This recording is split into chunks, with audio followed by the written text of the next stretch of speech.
परिचय। गोपाल और गीता एक पाइप का उपयोग करके पौधों को पानी दे रहे थे। यह देखते ही उनके दादा उन्हें रोकने के लिए दौड़े आए। उन्होंने उन दोनों को पाइप का उपयोग न करने की सलाह दी ताकि अमूल्य जल बर्बाद न हो। आइए देखते हैं कि उसने अपनी सलाह में और क्या-क्या कहा। इस पाठ में आप जल के स्रोतों और वर्षा जल संचयन के संबंध में जानेंगे। उद्देश्य: इस पाठ के अंत में आप निम्नलिखित सीखने में सक्षम हो जाएंगे। जल के विभिन्न स्रोतों को सूचीबद्ध करने में, यह चर्चा करने में कि लोग विभिन्न स्रोतों से जल कैसे प्राप्त करते हैं और उन्हें किन समस्याओं का सामना करना पड़ता है, जल की बचत करने के तरीकों को पहचानने में। जल। सभी सजीव प्राणियों के अस्तित्व के लिए जल आवश्यक है। पौधों, जानवरों तथा मनुष्यों सभी को जल की आवश्यकता होती है। ऐसा कहा जाता है कि जीवन का आविर्भाव सर्वप्रथम जल में हुआ था। जल के स्रोत। वर्षा के रूप में जल आकाश से नीचे गिरता है और महासागरों, समुद्रों, झीलों और तालाबों को भरता है। यह भूमि के नीचे अत्यंत गहराई में भी पाया जाता है। बांध, कुएं, नलकूप, हैंडपंप और नहरें ये सब मानव निर्मित जल के स्रोत हैं। जल की आवश्यकताओं का प्रबंधन। शहरों में रहने वाले लोगों को निम्नलिखित स्रोतों से जल प्राप्त होता है। जल बोर्ड द्वारा आपूर्त किए गए टैंकों से, हैंडपंप से, बोरवेल की खुदाई करके, निकटस्थ जल संयंत्र से।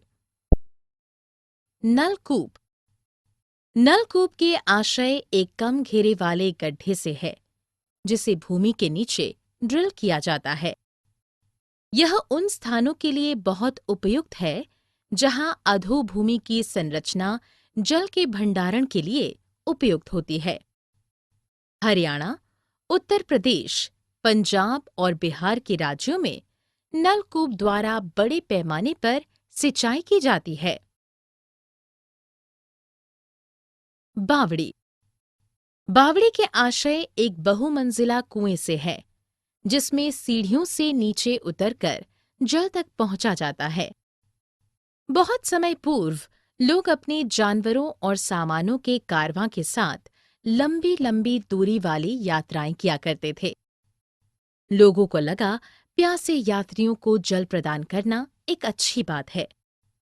इस प्रकार उन्होंने कई सुंदर बावड़ियों का निर्माण किया। बांध।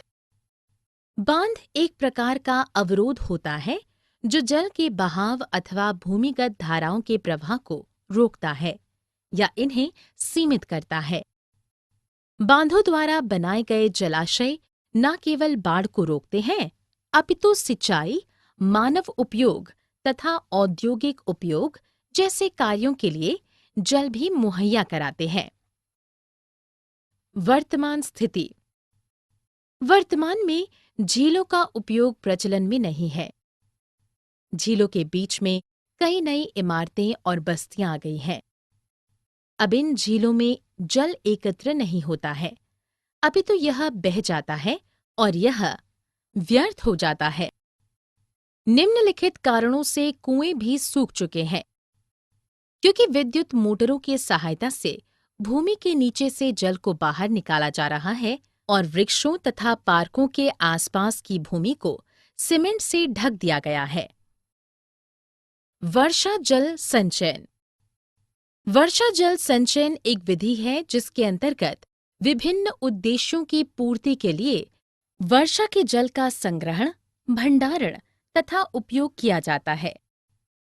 इस तकनीक का उपयोग वर्षा के जल को संग्रह करने के लिए किया जाता है, जिसमें एक पाइप के माध्यम से छत से बहने वाला वर्षा का जल एक टंकी में एकत्र कर लिया जाता है।